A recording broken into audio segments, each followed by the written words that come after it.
on the review. Feast week, basically in the rearview mirror. We're still here, though, off a holiday weekend. Technically, it's the holiday weekend right now, but it's whatever.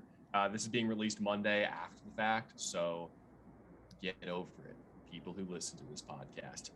This is the review. I'm your host, Brendon Hodges, the flagship podcast for CBDreview.com, your number one stop for all things college basketball from the minds of those who love watching college basketball, who are engulfed by it because they still go to college or because they live in a town with a large college because their job is at a local news station. However you put it, this is our show. Happy to have you on. And why don't we just get started here? I have a very short starting five today, and it's just like, college basketball kind of sneaks up on you. I'm going to be honest with you. I was sitting at my full-time job at news station here in Syracuse, New York, working on my rundown for the 11 p.m. news. And it's Thanksgiving weekend, so none of the regulars are there. It's me and a couple of the other producers and a reporter who's filling in as an anchor for all the shows that yesterday. And I was paying attention to the Cincinnati ECU game because that was what was on ESPN throughout the afternoon. I kid you not. I didn't know that Duke and Gonzaga were playing last night until I got home at midnight and watched the last 5 minutes of that game. And from what I could tell, it was a fantastic game, and I am mad as hell that I didn't get to watch the entire thing. I'll probably do that later today. Regardless, though, we get caught up in, and I'm guilty as one of these people too. I'm a football guy first. I played football for like my entire life, loved it to death. Picked up basketball more in high school, started calling it, and now I do this. It's the second sport I go to. The first sport I go to in the spring, obviously, because there's no football there. Shout out USFL, shout out XFL. Those are coming back. Super excited. Thank you, Rock. But basketball is the go-to in the spring, and college basketball especially, because you get all these big conference matchups. Not necessarily with Gonzaga, because they're playing the likes of St. Mary's and who else? Do you know? No. Do I know? Only because I looked at the schedules and put together game picks for all these podcast episodes. But you get the Duke, North Carolinas. You get the Alabama, LSU, and Alabama, Auburn, even though they're not as prolific on the basketball side of things. They're still fun to watch because there's history there. So many rivalries, so much fun. We got the matchups we wanted to see in Feast Week tournaments as well. But no one ever sees them because you're not looking for them. You just kind of find them really late, and you're like, wow, I wish I would have watched this entire game. So for all of you out there who haven't been paying attention to college basketball this season so far, rule one, no one blaming you because there's so much going on right now. Your sports mind is probably jumbled and going on this roller coaster ride saying, oh, what do I watch? Do I watch college basketball? Do I watch LeBron punch a dude in the face? Do I watch guys just like tackle each other on the ground in snow? Do I watch who makes the college football playoff? There's so much to absorb. Take it all in slowly, but keep in mind that there are some pretty good college basketball matchups that you've been missing out on and that are coming up here pretty shortly that you should be really paying attention to. We'll get to that in a bit. We'll also have our top plays of the week. We have a Twitter shout out to give from this past week, as well as a question of the week and much, much more. But without further ado, let's bring in our panel, starting with, depending on who you are, maybe your favorite, most likely your least favorite. He's wearing a pink hoodie today, which is there's a great story behind this. And as soon as he gets in here, along with our other panelists, well, I'll tell it. He is the boss man. He is everybody's favorite Seton Hall wannabe fan and everybody's least favorite Syracuse fan. He is in Rochester, New York right now, working at a station whose call letters I cannot remember for the life of me. He makes his on-air debut tonight for them, covering the Bills and all these other teams that I've never heard of before because they're like AHL teams or something like that. He is the boss man, Mat Mlodzinski, rejoining us on the review yet again. Pink hoodie. Yeah. We'll get to that story in just a bit. It's a funny story. How you doing, man? I'm doing good. I'm doing well. WHEC NBC or News 10 NBC.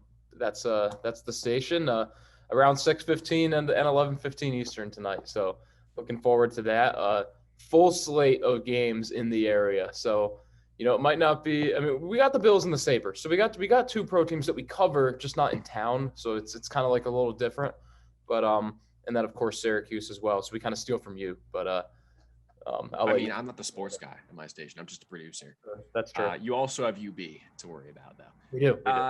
Our second panelist today, debutante, by the way, from the land of Lincoln, the great state of Illinois, featuring the one-hit wonders that were last year's Fighting Illini. The most famous man from that state at this moment doesn't even play basketball. Of course, I'm referencing James Robinson of the Jacksonville Jaguars. Don't even think he's from Illinois, but he went to school there. He's from Illinois. State. You weren't supposed to talk yet, damn it. Okay, anyway, his name's Ethan Carbone. He joins us from Illinois.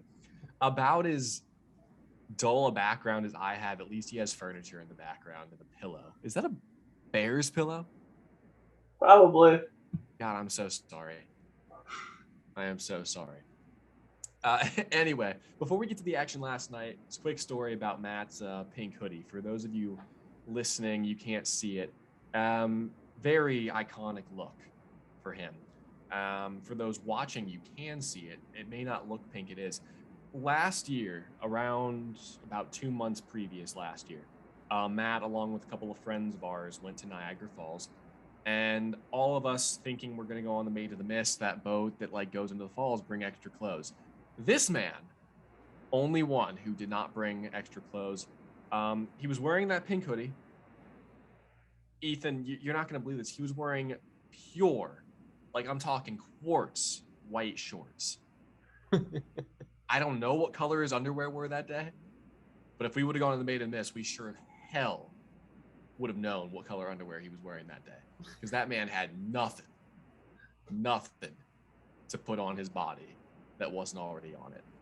And I'm not gonna lie, I was co-piloting his lovely vehicle for the 2 hours to and from the Niagara Falls, and I would not have enjoyed sitting in there with a sopping wet Mat Mlodzinski whining, as he usually does, about other things. But that's the story of Matt's pink sweatshirt. It's the only thing I remember it for. And I'm sure we're going to get a load of Twitter comments from friends who went on that trip who were going to be like, yeah, it's kind of a dumbass for doing that. Oh, I got to give a quick shout out too, because there's also a story of how I got this pink sweatshirt. Guess what? We got to get to college basketball so no one cares. It's anyway, Michael Cortez. We're moving on. I'm the host. Get over it. Shout out Michael Cortez in NYC, working with the MLB and NHL, I guess, too, right? Yeah. All right. Anyway, so we're starting today with what happened last night. Like I said, only got to watch the last 5 minutes of this. Duke, Gonzaga. Final Four possibilities? Absolutely, if that game works out the way that it does the rest of the season. We're also going to mention a certain guy from Kansas's favorite team, because, he was so high on them, and then they just, went and lost to date. Okay, they lost in a buzzer beater. I'm not going to say it's that bad, but we'll start with Gonzaga and the Blue Devils, and we'll let our debutante start us off today, because we love throwing new guys into the fire and seeing how they do. Ethan, how good, let's start with the winners of last night, the Blue Devils.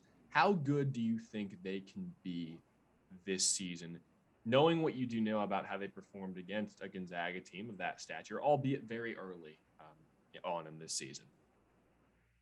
Like you said, it's a bit early, but I think they really just went out and just proved how dominant they can be. I think that they're proven to be a top 3 team, if not higher than that. I think they're one of 3 teams as of right now you can actually call a national title contender. I think Paolo Banchero, Wendell Moore absolutely won off this game. And I think that if you have Wendell Moore can continuously do this instead of being that 3rd or 4th guy up, I think Duke might have a solid chance to beat Gonzaga again if they have to play him in the tournament. Yeah, Ethan, I think you hit it on the spot right there. I think when you look at this Duke team, I think right now they might be the most complete team in college basketball. Although, to play devil's advocate, it scares me a little bit. I think that obviously Boncaro is going to get better, but I think you look at Wendell Moore Jr. and Mark Williams, they're probably at what they're going to be at the end of the season. I don't see them improving too much from now until March. Boncaro, as a freshman, obviously he should. You would think that Trevor Keels would as well. I guess going off that same point, they win this game with Trevor Keels going 2 for 11 from the floor. He was a big reason why Duke beat Kentucky at the Garden. Kentucky, another team that's, maybe not a title contender right now, but probably a second weekend team for sure. And Trevor Keels was huge in that game. Theo John stepped up. Joey Baker hit a few shots. I think you look at this Duke team, they're going to have a couple people improve. They're probably one of the few teams that's as close to what they're going to be down the road in March, but there still is a little bit more potential on this team, and I agree. I mean, they're a Final Four team for sure. Well, you talk about the bench a lot here, and last year when we were talking Gonzaga, we were raving about their bench players because you had a guy like Joel Ayayi, who was your sixth guy coming off the bench, who was just a monster rebounding. I don't even remember who else was on the bench. I just remember that they were really freaking good. And they were kind of overshadowed by the fact that you had a guy like Drew Timme and Jalen Suggs and all these other playmakers in the starting five. Their bench played roles throughout the season as well. Did they show up in the Natty? You know what? It's here or there. Duke is a very similar, at least from what I saw last night, a tiny bit, and the highlights from that I watched this morning. That they have that sort of bench power. And the best Duke teams that I remember, going back to 2015, when Tyus Jones was there, Grayson Allen was a freshman, Jaleel Okafor was their starting center. They had very strong bench play, whether it was a guy like Matt Jones, or I think Quinn Cook started on that team, actually. Either Matt Jones or Emil Jefferson didn't start, so one of those two counts. Grayson Allen came off the bench as well. That's where the best Duke teams have been. They've had depth, and they have it here. Switching to Gonzaga, though, part of last night was the foul trouble, obviously. They had so many guys with 3 or 4 fouls, but they still answered the bell whenever they had to. It shows what a program that Mark Few has created up there.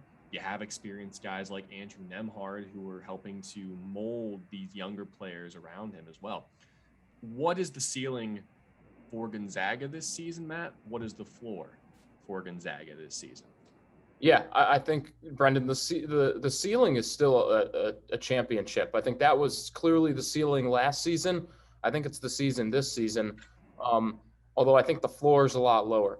I think the floor is a Gonzaga team that can get knocked out in the Sweet 16. And I say this because of this. And I'm not discrediting Mark Few here. I think Mark Few is one of the best coaches in the country, probably top 5. I think what he's done with this program year in and year out, this might be the toughest challenge he has yet. And here's why. This Gonzaga team seems like the first Zags team I've seen in quite a bit that is it's the transition year where it seems like they're turning from that program that takes a lot of juniors and seniors. Maybe they have a sophomore and maybe they have 1 or 2 freshmen that are playing, big minutes for this team. There's a lot of freshmen that are going to have to play well in this Gonzaga team. Obviously, it starts with Chet Holmgren, but then you got Nolan Hickman and Hunter Salas coming off the bench. That's 3 of their really top 8-9 guys that are freshmen. That's over 30%. So I guess what I'm getting at is I don't know if Gonzaga's turning into a Kentucky, but what I mean by that transition year is it's not the same year as it was last year, where Jalen Suggs was really the only freshman that got in like a lot. Whereas this year it's a little bit different. So Mark Few is going to have to really coach them a little bit different than he had last year. Obviously, they brought in a transfer in Rasir Bolton as well from Iowa State. So, there's seniors on this team. I'm not saying there's not leadership, but the floor is a little bit lower because those freshmen are going to have to play huge for this Bulldogs team as the season goes on, especially in March. I'm kind of going off that, Matt. I actually kind of want to turn it back to the point that Brendon made earlier. The foul trouble was killing them. Like you mentioned, Matt, that the freshmen are going to need to step up. And my opinion, it was more so we need to see the seniority step up because Drew Timme had 4 fouls with 10 minutes left in the game, I believe. And you're going up against the Duke front court that just has so much explosive firepower. that one drive to the lane, if Timmy was still in the game, you might not have Timmy for the final 10 minutes. And the score would be looking a lot different. So I think it's not just necessarily the freshmen that need to step up, because we saw in this game, Hickman played 10 minutes, yes, but him and Salas didn't play too much. They're relying on their starters, as most teams do in these close games. It's really going to be how precise can the seniors, juniors, really everyone be in those final minutes and not fouling out, because you can't allow yourself to get in foul trouble against teams like Duke, Kentucky, Kansas. Ethan, I do want to kind of quickly go off of that too, because I think you have a great point. And I don't want to say that Drew Timme played terrible, because obviously 7 of 13 from the field. He did what he normally does. He's efficient. He had the 5 rebounds, 5 assists. But to your point, totally agree. He did not play smart. He fouled, and one of those late fouls, Jay Billis and Dan Schulman were saying it. Why did he reach in on that play? And then the 5 turnovers. If you're the leader on this team, you can't be having that type of a stat line. And then you see Andrew Nemhard with 6 turnovers, another supposed leader of this team. Again, great Duke team. That's not going to be the Gonzaga, the Drew Timme that we see throughout the season. But yeah, when they're in the big games, they're going to have to step up. Well, that won't be the Drew Timme that we see throughout the season. Kansas won't be the team that they were yesterday that we'll see throughout the season either. And they took the loss to Dayton yesterday on, albeit a buzzer beater to end the game. It literally bounced every which way off the rim and backboard and went in. But a loss is a loss. And Kansas, I'm sure, would tell you there were plenty of plays they could have made throughout the game to not be in that position. Honestly, and I'm happy Ariel Putterman's not here to hear this, because then he'd be jumping for joy and probably singing my praises and saying, "Oh, you're so thankful. Thank you for saying that." Like, it's probably a good thing Kansas lost yesterday, to be honest with you, because I'm trying to think who it was they lost to when Bill Self said this is the worst loss we've taken since Kansas lost to Topeka YMCA like 100 years ago. I don't remember who he was referencing when he said that, but this isn't necessarily a bad loss, because Dayton is usually at least competent. But it's also like you lost in a buzzer beater, and losing this early in the season, it tells your guys, anything can happen in this game. We have to execute the way we know we can execute as a top tier, blue-blooded program to be able to win these games and make a run at the national championship. I don't know what you guys think. Our poll at the start of the season, though, had Kansas number 1. Now, of course, I would put in the group chat, because I like starting stuff in the group chat, that's Kansas is overrated, but they're a very good team. They are a very good team. And I think we would all agree with that they'll be around at the end of the season unless something wild and ridiculous happens in March Madness, which it usually does. But where does Kansas stand with you, Ethan, in regard to their performance last night versus what they're going to have coming up throughout the rest of the season through Big 12 play? The way I really was looking at it yesterday, I'm calling it an off game. This isn't like an Illinois team that will drop 2 in a row to 2 unranked teams. This is Kansas, or a top 5 program, probably in history. I think there is a problem with this Kansas team right now, and I don't like that loss at all. David McCormick was really supposed to be the guy for Kansas, the glue guy that stepped up, that senior that maybe would be the third option on this team. He's averaging 7 points a game, 5.2 rebounds a game, both remarkably lower than last season. He's really not having the type of year that I thought he'd have. He's only averaging about 20 minutes of game time. So he's gone down with the playing time as well. Mitch Lightfoot, another guy off the bench that plays down low. He's not, he's pretty much doing what he has in the past. I guess I didn't expect much otherwise. But what my point is some of these guys that could be giving more production for this Kansas team really aren't. And then from the flip side, Brendon, I don't think this Dayton team is that good at all. You're looking at a Dayton team that lost to Austin, PA. Mind you, an Austin, PA team that had Terry Taylor in the past. He's no longer on the program. So one of their best players in program history is gone. They're definitely not the same team. They lost to Lipscomb. And, okay, we've interviewed him before. Shout out to Ariel. Hey, man, don't discount the A-Sun. I'm not. And Asan Al-Sadullah is a great player. And it's why we have he was a great interview. I know Ariel got him. He was like Ariel's first interview, and great guy. But a 19-point loss and then a 1-point loss to not UMass, but UMass Lowell. That same Dayton team beats Kansas. And again, I get you saying that. Dayton, though, it's a program that still scares people. it is. Even if they're not good. They've had tournament pedigree. I still remember when they beat Aaron Kraft's Ohio State team in the tourney in the first round. Like, You're right. Even if Dayton is down, they're not down and out. They still have those moments. They recruit good talent because they are Dayton. It's weird. Like, and this may just be because they host the first four, like, literally every year. Like, they are one of the college basketball programs I remember most because of that. Not because of how they played. It's just like Dayton. They host this. They have a team there that's usually pretty good. Like, and they're just a couple of years removed from that Obi Toppin team that, minus COVID happening, was probably going to make a run in the tourney. Mm-hmm. Let's not forget that. So No. while I agree, yes, they're having they're having a bad start. Like, not just a bit, they're having a bad start. Like, it's early. Yeah. You play 30-plus games in a season. It's fair. That's fair. I mean, rough start. You know. It doesn't help that they have St. Bonaventure in their conference, though. That's for sure. Yeah. I just think that if you're Kansas, I don't know, bit of a scare. I forgot we have time limits on these Zooms. I could have sworn I was using the one that didn't have that. Okay, we're going to have to move on here. Let's preview the Big Ten ACC Challenge real quick, and we'll just go with one question here. Guys, we'll get to the game picks later. Who, in your opinion, wins the Big Ten ACC Challenge this season, starting with Ethan?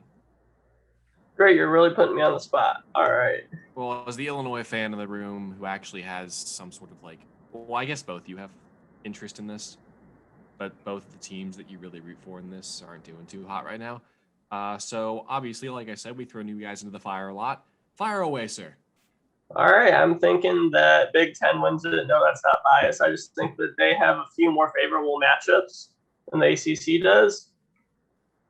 Although they also do have a few matchups that, if the ACC wins, 2 out of the 3 matchups I'm thinking of, then ACC should run away with it. What are those 3 matchups you're referencing? Indiana, Syracuse, Nebraska, North Carolina State, and then Illinois, Notre Dame. That's fair. Right. Yeah. Yeah, those are kind of like those toss-up matchups where, you know, they're like the swing states of the Big Ten ACC. Yeah. So Yeah. That's my analogy for those. I have the Big Ten winning as well, though. You know, Purdue over Florida State with that game at Purdue. The way that Iowa and Keegan Murray are playing, even though it's at Virginia, I feel like that could be a steal game. And then even though, again, Michigan on the road against North Carolina, both teams are playing. That's going to be an interesting game because one of those teams is now going to go away with 3 losses on the season. But the other thing about these challenges to note is sometimes it's those games that you don't even care about that end up deciding the challenge. Hey, man, people care about Northwestern and Wake Forest. What are you talking about? Like, I got Northwestern as a tournament team this year. Boo Booey, he's the deal. But no, it's like that game, the Miami Penn State game. Again, these are still Power 6 teams, but when you look at the challenge, all eyes focus on Florida State, Purdue, Duke, Ohio State, even Louisville, Michigan, North Carolina. Yeah. And then, I mean, it's a challenge. Those games are worth the same amount of points as Wisconsin and Georgia Tech. I mean, shout out to Wisconsin. They're playing a lot better, but you get the point. We do get the point. Also, Minnesota against Pitt. Shout out. Why am I blanking on this guy's name? I interviewed him last season. He transferred from. Jesus, what's his name? He plays at Minnesota. I'm forgetting his name. Parker Fox. Thank you, Parker Fox. Yeah, I apologize. Shout out Parker Fox. Also a great interview. Yes. Man loves snow. He loves snow. All right. Stories you may have missed over the course of the past week because we were enjoying Feast Week and didn't do a podcast last week. Jim Calhoun retiring for a second time. Built up a program at St. Joseph's, by the way. I had reached out to their SID to try and get an interview with the SID. I was going to leave Coach Calhoun alone because he deserves it at this point. Steps away again. Built that program up from nothing, literally. It was an all-girls school. They built up a men's program. First year, success. Second year, NCAA tournament in Division III. Third year, they're well on their way to perhaps another appearance in that as well. Also, Loyola Chicago deciding to move from the Missouri Valley to the A10. I wish Mat Mlodzinski was here to talk about this a little bit. Because in my opinion, it just goes to show that, again, a lot of these talented programs are moving up and leaving smaller conferences with less and less really like storylines. We're not going to get to see Drake versus Loyola Chicago in the next couple of years, which maybe they'll play non-conference schedules against each other and stuff like that. But it's going to be sad to see him go because the Missouri Valley is one of those conferences that you could expect a team to make quite a bit of noise from in the NCAA tournament. Question of the week here, revolving around Feast Week. We got to hurry here. We're probably going to have to put a little transition in here because of this stupid Zoom time limit thing. I hate it. I can say that because it's my show. That's why I hate it. I hate Zoom time limits. You should fix that and not have us upgrade it to Pro because we can't do stuff like this in one take, and it makes me very angry. Question of the week for both of you guys. Which Feast Week tourney did you feast on the most? I'm sure you guys had a lot of turkey and stuffing and mashed potatoes and whatever. Maybe not you, Matt, because I don't know if you were still in Rochester. Our station bought us Wegmans Thanksgiving meals. Yeah. So which Feast Week tourney did you feast on the most this week, Matt? Yeah, to me, I feel like it was the battle for Atlantis, really, just because obviously with the orange in it for the station and for my own rooting interests, but tough go for the orange. It was a tough go. The 1 and 2, man, and with the next 3 games upcoming, not going to get any easier. But the battle for Atlantis had some of the best moments. I mean, UConn going 2 overtime games, one of them reaching double overtime. Obviously, I think the strongest field of any of the MTs this season. So many great teams there. Baylor also really showed something for a Bears team that I wasn't so sure about this year with Jared Butler and Davion Mitchell no longer with the program. I wasn't sure how they'd be able to overcome that. I got my answer. Scott Drew is just a fantastic coach. Baylor has a ton of talent on this team, and they're still a Final Four contender. Mr. Carbone, which Feast Week tournament did you feast on? Well, Matt, you stole mine, so I'm going to have to go with the UPSI NIT season tip-off. Iowa State just really impressed me. Beginning of the season, I don't know where I had Iowa State. I am in the lower 3 or 4 in the Big 12, and they really just surprised me. I think the Cyclones potentially could be for real right now after a very dominant non-conference season so far. Well, I'll tell you who's for real on their team. Gabe Kalsher is for real. I watched him at Minnesota. That was when he was a freshman, by the way, so he has just improved exponentially. Last 2 minutes before we throw in a nice little transition here in the post-production. Tweet of the week. Over the last year, I have seen so many people get retweeted by Jay Billis. I was calling baseball up here in the NYCBL last summer, and we shared a home field with another team, and they did 90 feet with their players instead of 94 feet with Jay Billis. They tweeted at him every time. He retweeted and replied it every single time.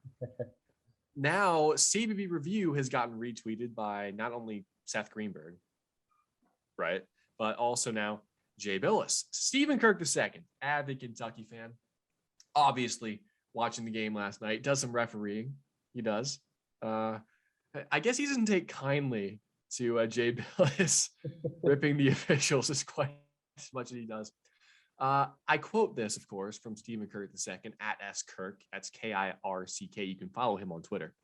If you played a drinking game every time Jay Billis mocked the referees in a holier-than-thou condescending tone, you would pass out before end of the first half.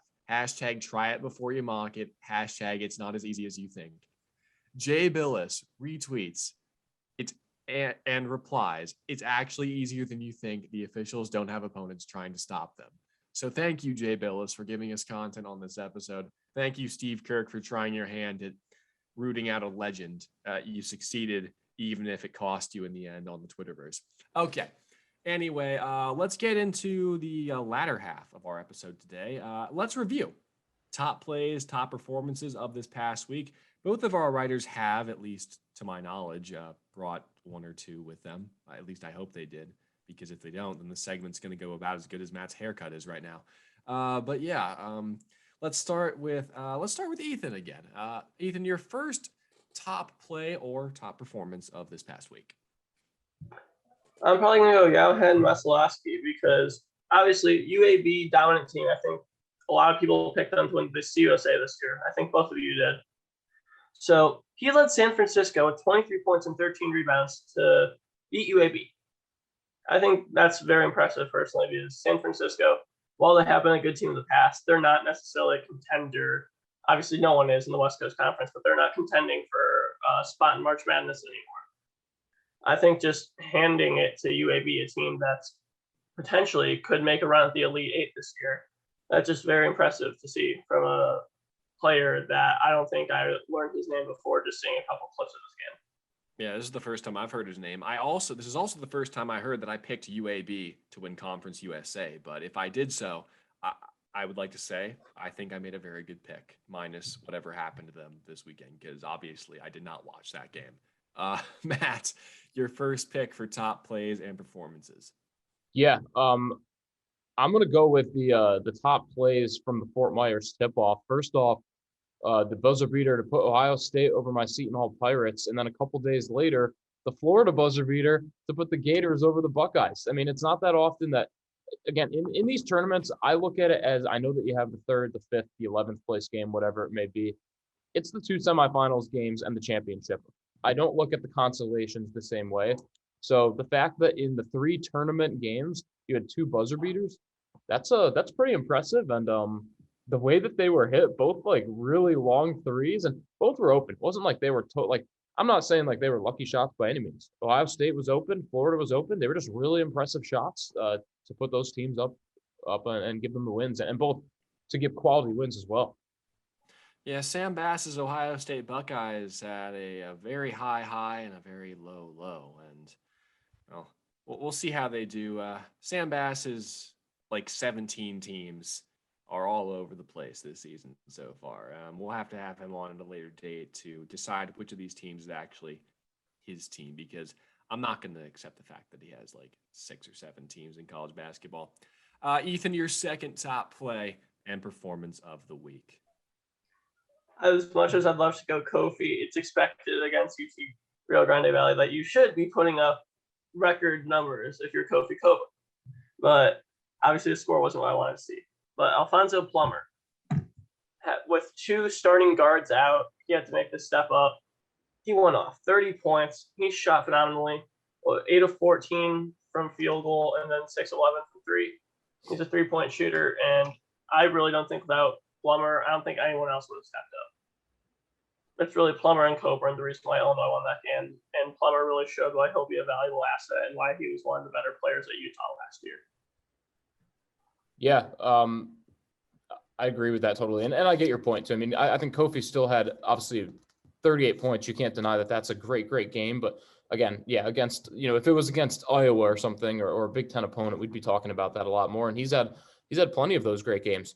I go to Xavier and Nate Johnson because this is a Xavier team against Virginia Tech that didn't have Adam Kunkel. They didn't have their usual starting 5.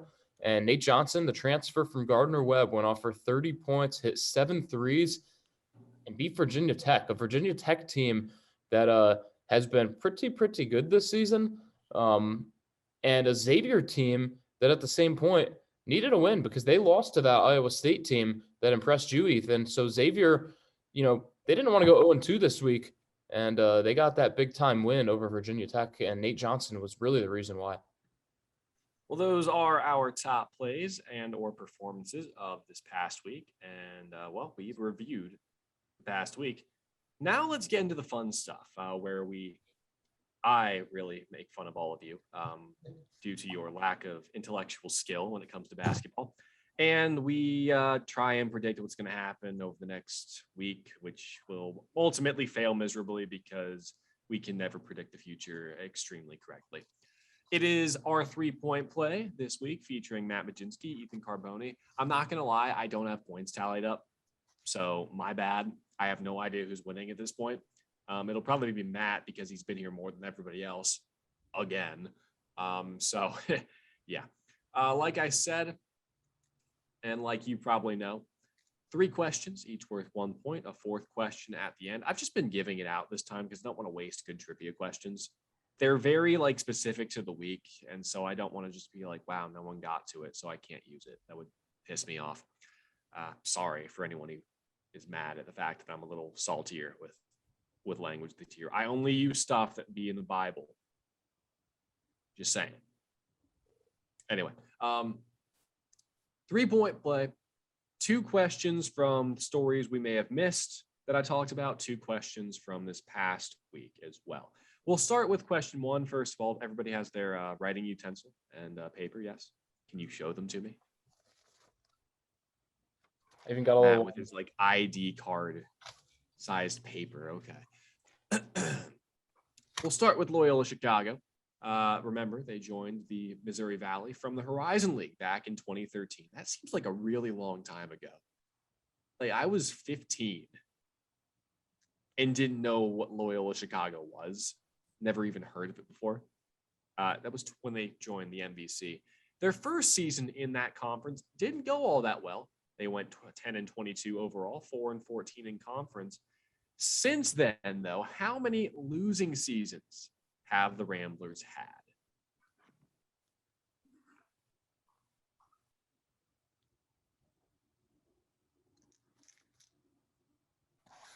Okay. Thumbs up when you're ready. All right, gentlemen, go ahead and show me your answers, please. That's I think, we both have 2. Yeah, we both have 2. I was about to say, did you put 1.2? What Yeah, that's doing? Question 1. Yeah, okay. You were both incorrect. They've only had 1 losing season since then. They actually bounced back in 2014, 2015. But then they ended up under 500 again, barely in 2015, when they were 15-17. They lost in the MVC conference quarterfinals to Wichita State. I don't even know if that was one of the great Wichita State teams either. It may have been. Maybe they were at the tail end of their kind of run in that conference, but it is what it is. Question 2, featuring a New York school. One of the many that those New York towns could go to in Ethan Carbone's fantasy world of recruiting. The Iona Gales, gentlemen, they made history this weekend. They beat an AP top 10 team in Alabama, number 10 Alabama, 72-68 on Thursday. First win by any MAC team. And by MAC, I don't mean Mid-American Conference. I mean the Mid-Atlantic Athletic Conference. That's right? That's okay. First time, the Metro. Thank you. Whatever. The MAAC, I'll leave it at that. First time any team from that conference had beaten an AP top 10 team in 120 tries. 120 tries. Of course, they're not playing in many of those teams because they're in the MAAC, but that's far and beyond any point question. For Rick Pitino, though, he's now beaten a top 10 team at the helm of 4 different programs, one of which, of course, is Iona. List the other 3.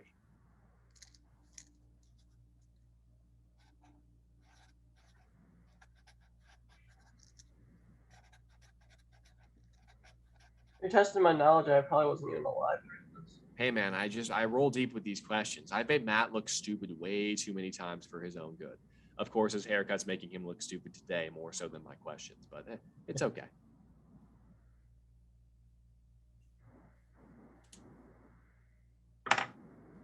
Alrighty, go ahead and show them, gentlemen. Ethan says Louisville, New Mexico, and St. John's.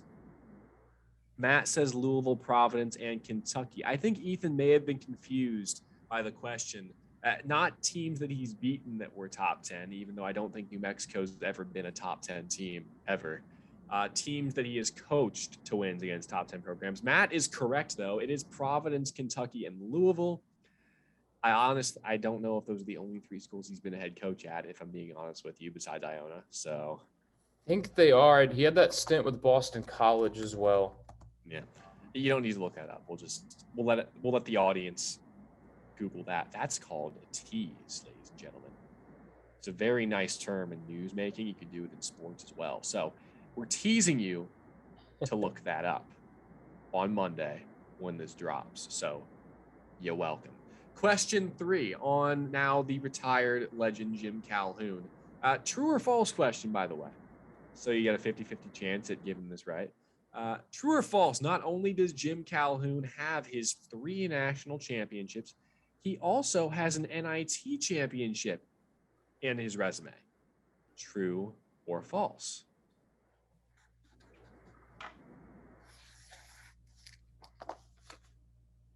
Everyone looks ready. All right, go ahead and show them. We have true and true. It is true. Not only does Calhoun have those 3 national championships, he actually led the Huskies to the NIT championship in his 2nd season at the helm of the program, 87-88. They defeated Sam Bass's vaunted Ohio State Buckeyes in MSG, actually, that year. So congratulations to Coach Calhoun again on his retirement. Well-deserved with his entire resume. And, a definite legend in the coaching side of college basketball, to be sure.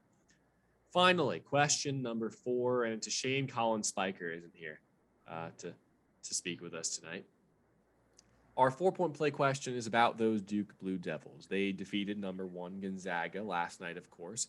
With that, Coach K now has 7 wins against AP number 1 ranked teams in his time at Duke. That's second all time to Roy Williams. He has 8. I don't remember who Coach K is tied with. But they mentioned that on the broadcast last night. Besides Gonzaga, list the other 6 teams that were ranked number 1 that Duke has beaten in his tenure.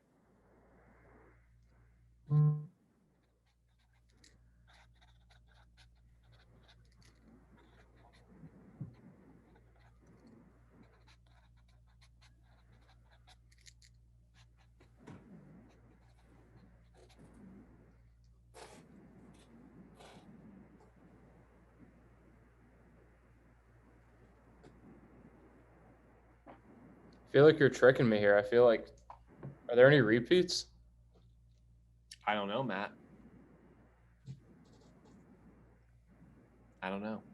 I only have the answers right here to my right on this lovely monitor screen, but I don't know if there are any repeats.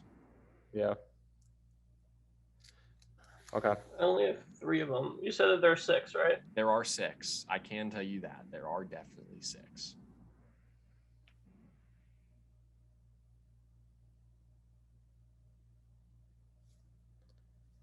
Oh, man.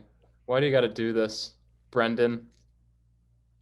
It's Quizmaster to you. I do this because I care.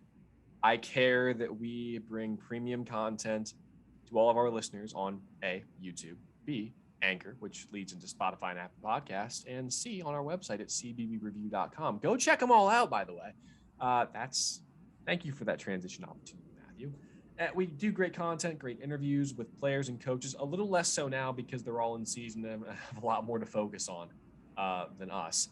But go check them out. If you want to look at some past content as well, there's plenty of stuff on there. We talk everything college basketball. Matt, plug something real quick for the website. Yeah, everything college basketball. We got the 3 takeaways articles that all these lovely contributors are able to put out for the big games. We do our weekly rankings. We got the mid-major rankings, bracketology. We've got this podcast. We've got the debate show. All right, great. Shut up. Ethan, plug your last article. I'm not even sure what my last one was, to be honest with you. Okay, we're off to a great start here. Check out the website. Check out the podcast. We'll leave it at that. Anyway, you both have 6 answers, I assume? Yes. I have 5. Well, write down another team. Let's go. All right. I'll take a shot in the dark. Why not? I'll give you a point for each correct team you get. Okay. Go ahead and flip your answers, gentlemen. Wait. Jesus, Matt. Are you writing it like Sharpie? Yes. What is wrong with you? Okay, Ethan, I cannot read. Want me to read them off too? Well, it's not that. It's the light behind you is glaring off of the paper. So can you, let's see here. Well, you both have Kentucky, it looks like. We actually both have 4 of the same teams. That's funny. Well, I can tell you that Kentucky is not one of them. So sorry about that. Let's see here. I'm just going to go down the list and you can cheer if you get them right. So the first one that Coach K beat was his old rival, North Carolina. Yep. All right. You both have that one. So that's 1 point. The second one came 4 years later. Old powerhouse in the great city of brotherly love, the Temple Owls. Ooh, did not have that. Did not have that. The third one, I think you both had because this was a well-documented, not necessarily rivalry, but storyline in the 90s. Certain man by the name of Christian Laettner was at Duke during this time. The Runnin' Rebels of UNLV. Yep. That's 2 for both of you. The next year, another iconic group of kids going up against Coach K's Duke team. Wore really baggy shorts. The Fab Five in Michigan. Yep. Matt didn't have that one. Didn't have that one. 3-2 I took 2 shots in the dark. Let's hope the next one hits. 1997. I didn't know this team was number 1 back then. They have been a recent power, though some controversies surrounding this Pac-12 program, then a Pac-10 program, and the Arizona Wildcats. Let's go. And then finally, one that Matt should get, because it was very recent and very near and dear to his heart, the Syracuse Orange in 2014. I got 3. Ethan got 5 of 6? Yeah, I went Kentucky. Who was the one that I got wrong? Temple? Oh, so you went 4 of 6. Okay, yeah. So, wait, Ethan, You said UNC, UNLV, Syracuse, Michigan, Arizona. Arizona. You had those 5? Yeah. Look at you. Yeah. Look at this kid. I remember seeing an Instagram post about wiping the floor with a boss man. Yeah, I actually got the question from the Instagram post this morning, so I was very excited about that. I blanked on Virginia and Maryland. I was surprised that Maryland wasn't one because I know they had those big games in the early 2000s. Yeah. Anyway, that's our 3-point play. Let's get to game picks real quick before this timer shows up again, and this gets too long for Matt to edit. We're just picking the Big Ten ACC Challenge today. If they have another game they want to talk about, and after those, we can do that. But we'll start with the Big Ten ACC Challenge. Let's just go through this quick, guys. Pick your winner. We'll start with the games coming up on Monday, which is today, but not today. It's being released today, but these games haven't happened yet because we're releasing this early on Monday, I think. Iowa at Virginia. Well, let's go through this quick, right? I'll go with Virginia at home. Same. I got Virginia. Although this might be Tony Bennett's Sam Bass to like you. You really want him to like you. All right. Notre Dame at Illinois. Illinois. This isn't fun so far. Indiana at Syracuse. I think Boeheim's got to get them together. No way they're going 3-4. Syracuse. Indiana. I was about to say Syracuse's zone looked like Swiss cheese the last couple of days. Quote from a director at my station, by the way, who said that. Direct quote. Minnesota at Pitt. Gosh, I'll go with Pitt. Parker Fox, hate your guts. I'll go against you. I like Minnesota. Not really, but it's just Pitt. So what's wrong with Minnesota, man? Yeah, it's a great state. It's freezing coming from Illinois. Shut up. Minnesota's a great state. What do you have in Illinois? Chicago. Yeah. Lincoln's log cabin. No one cares. Mark's little cousin. Minnesota has the Twin Cities, Great Lakes, and snow. We have Chicago, snow, cornfields, and Lake Michigan. Damn it, I forgot Lake Michigan. Two Great Lakes, Brendon, In New York? City, and Niagara Falls. Yeah. I'm not bragging about Missouri. There's like, I can't. Kind of like how Ethan should be bragging about Illinois. Oh no, I hate it here. Believe me, I want to move to Texas. Wait, you want to move to Texas? Yeah, I want to work for Fox Sports down in Houston or something like that. Hey. Okay, I respect that. Yeah, I respect that. Florida State again at Purdue. Florida State needs a big win, but Purdue's been pretty good this season. I don't see them bending just yet. Purdue by 15. Oh, bold statements only from Carbone today. I like this. Northwestern at Wake Forest. Everybody wants to watch this game. Everybody wants to watch this game. Yeah, Northwestern. They have been pretty solid this season. Northwestern. Clemson at Rutgers. James Corrigan. Shout out James Corrigan up in Presque Isle, Maine. I think that's where he is, right? He's in Portland. Portland, Maine? Yeah.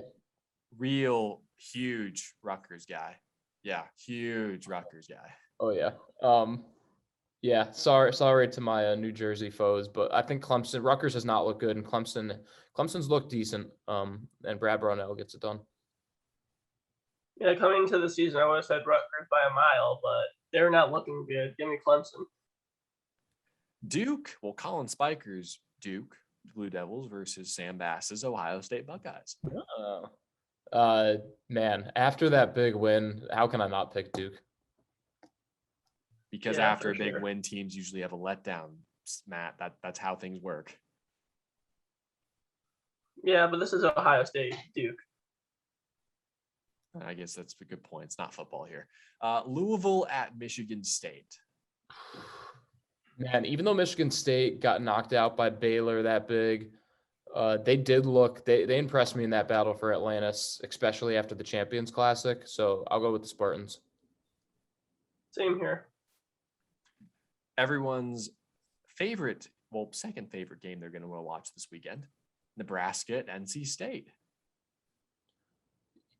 NC State all the way. Nebraska's so bad. I'm taking Nebraska. Oh. Oh boy. Virginia at the greatest student section in college basketball, solely because of their flash mobs, the Maryland Terrapins. Oh. Hot take, I know. We're going to have to rank student sections. Maryland's up there. I'm going to go with Maryland in this game as well. College Park, great place. And Electric. yeah, I love College Park. Have had some of my best times in College Park. So let's go Terps. Let's go. Get it done, the Turtles. I think I'm going with the Hokies this one. I think Virginia Texas has such good defense this year. So Michigan at North Carolina. I do think North Carolina rebounds at home, and Michigan falls to the third loss of the season. Great matchup down low between Armando Bacot and Hunter Dickinson. It's Baycott, not Bacot. And you call yourself a sports reporter. Jesus. I'm probably going to go Michigan here just because they also need a bounce back. And if they don't get it here, it's fair to say that they're unranked. I still can't get over the fact. I'm not going to get over that fact that you called him Bacot. Like, this man's like, yeah, I watch college basketball all the time. I watch the ACC so much. And literally every game North Carolina's in, it's Dan Schulman and Jay Billis. And it's Baycott. Mat Mlodzinski. Like, Jesus. I'm just going to purposely pronounce your name wrong now. I'm going to call you Lodzinski instead of Mudzinski. That L is no longer silent. Congratulations. Miami at Penn State. Penn State has been rough, so give me Miami. Penn State also very bad at basketball. Yeah, both of these teams are bad. I'll just choose Big Ten team, Penn State. And finally, Wisconsin at Georgia Tech. I just can't see how Georgia Tech wins this game. They had too much turnover last year. I know Josh Pastner's a pretty good coach, but Wisconsin has impressed me a lot. So Badgers. Wisconsin, I don't think Pastner can coach the team he has. I think he needs to get a few more good recruits in there. Yep. All right, and then lastly, we'll start with Ethan, your wild card game pick of the week. Ooh, let me just flip back through my notes real quick. And I was think, hoping you have this prepared right off the I top did. here. It's Ohio and LSU. Oh. And your pick for the game? I want to go Ohio. I think I got to go with the Bobcats here just because I just really don't trust LSU this year. Like, before Adam Miller's unfortunate injury, I had LSU as my, like, potential team to win the SEC and, like, knock off either Alabama or Kentucky. But after Adam Miller, it's just, I don't think I can give LSU much credit this year. Matt, your wild card game pick of the week. Yeah, I've got an interesting one here. It's Kansas at St. John's, and again, I think Kansas is going to win this game. It's more because of the fact that why is this game at UBS Arena, the new home of the Islanders, 8 miles from the campus of St. John's and Lou Carnesecca Arena? Now the Rangers play that day, so this game can't be played at Madison Square Garden because pro teams take priority. But I don't know. I get that UBS Arena is new. I just think that that's something where I feel like the student section at St. John's could get rowdy. Why not keep that game at home? I know you want to bring more fans, but keep it at home. Come on, Johnnies. What are we doing? Maybe there's a bit. First of all, the Johnnies are at the St. John's in Minnesota. The Johnnies. Division III powerhouse in football and basketball, by the way. That you're referencing the Red Storm. Don't forget it again. That's your second strike in the past, like 90 seconds. So clean it up here, okay? You have one more segment to get through here before you possibly get a third strike, and you probably are. Those are our game picks for this week. Before we go, let's get into our overtime. And there was a conversation that happened in our group chat this past week. I don't know if Ethan was a part of this, but it was between me, Mlodzinski, obviously. I'm sorry, Lodzinski. And I want to say Sam Bass, I think Ariel got in on this, and both Karner and Waldman as well. We're like, I've only been here a year, but I feel like I'm part of this like group now where it's kind of like technically still we're bringing new people in. Ethan, obviously very new. I feel old now. And so I think Matt had brought up something about Sam's ERA. And he was just completely off with them. He said, like, oh, you're 10.9 ERA, and that got Sam all hyped up. Sam could just kick Matt's ass, by the way. Like, big dude. Benches like 250 30 times. He's a pitcher, very good. I looked up the stats from his first college season, put it as like a 5.93 ERA. And Sam's like, why don't you find my summer league stats, man? Like, I was at a 2 point whatever ERA in the third best summer league in the season. I have no idea what league it was, probably the Northwoods. Again, in Minnesota, just saying, and surrounding states as well. But we got into this conversation about our amateur athletics exploits. So I sent a clip to the chat. There was it was part of a game I played in high school, leading rebounder in Bear Academy high school basketball history, still. And we were playing Jefferson High School in Jefferson County, Missouri. And I had this sequence where my buddy Grant Rackers drives around the corner and tries to drop off a pass to me, gets deflected, it's going out of bounds. And I'm like, oh, screw this. I'm going to get it. Corner of my eye, my right eye, Jeffrey Hurst setting up for three. As I'm going out of bounds, just grab the ball, flick it to him. He hits the open three. Fantastic play on my end, by the way. I take all the credit for it. Ensuing possession, the other team misses a shot. I challenge the shot. I'm like, shot, fly out of bounds. We get the rebound, and from out of bounds, beeline toward the basket. One-handed bounce pass across court to me, and I catched in stride. Didn't even have to put a dribble up and put it into the basket. I was such a good high school basketball player. Not. Leading rebounder was because I was the tallest guy on the floor most of the time into Class 1 Missouri college basketball. Matt also played college basketball. Of course, he is nowhere near as skilled or versatile as I was. He was no defensive stopper. He didn't hustle on the floor. And it shows in his pickup game. We have a friend who's at WKTV in Utica right now. His name's Talha Rao, who absolutely cooks Matt on the court. He's so good. Tal's a good player. I got to give it to him. He's a good player. Yeah. But do you want me to share a story from my high school days real quick? Yeah. Do you have anything good, or is this all embarrassing stuff? I have something funny. I played golf and basketball, though golf really doesn't produce many funny moments. It's golf. Like that's what it is. I love it, but basketball only played varsity for a year. Really wasn't. I'm gonna admit it. Did you actually play, or were you just sitting on the bench? I averaged about 2.5 points a game. I kept my own stats. We didn't have a match preps person. But JV, one of the years before, the cool part about it is I hit a buzzer beater. Now, it was a halftime buzzer beater. We were already down like 15 or 20. It didn't matter, but it was kind of like between half court and three. Like it wasn't just a pull up. It wasn't a half court heave. It was a long shot. I was hyped. But like the funny thing about it was we had this kid at our school named Malik, and who knows if he's watching this. I'll tell him about this because he'll think it's hilarious. But he used to always kind of walk around, his head always is like this swivel. And I just remember hitting the shot. You know, a couple kids just kind of jumped off. He ran out, and I just see him running at me. He's like, nodding his head like that. And I just remember it being like, I'm hyped up already, but that just stuck out to me because it was just so funny. Probably my only cool moment in high school. We did have a year. I do want to give one more quick shout out to Tarshy Brown. He ended up playing overseas in Ireland for a little bit. One of the all-time leading scorers at Eastern Connecticut State University. Just great player, about like 6'3", 6'4", point guard.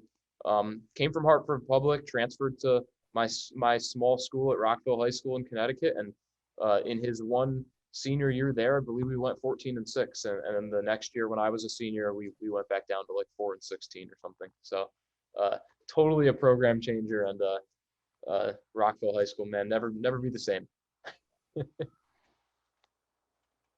I'm just waiting for this story Ethan Carbone has here from his exploits as a high jumper or something. No, you see, I'm very unathletic. I don't believe you. You see, I'm about 5'10", I'm about 160. I gained about 40 pounds over COVID. I'm a twig.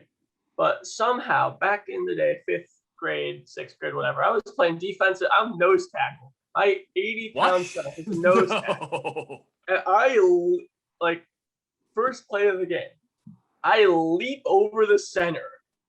And I'm like, how old were you? I'm like, this was like 6th grade. I like push his head down, jump over the guy, and I face pass the quarterback down. Hey, mad respect, man. Do what you got to do. I know you probably got flagged for it, but I appreciate the. Oh no, there was no flag. The coach was screaming. It was hysterical. But oh boy, the one sport I'm actually semi-decent at, I probably could go out for volleyball if I wanted to. Okay. So gym volleyball, we have a 6'4". Gym volleyball, by the way, it's so much way fun. too competitive. Oh, it's so people much take fun. that way too seriously.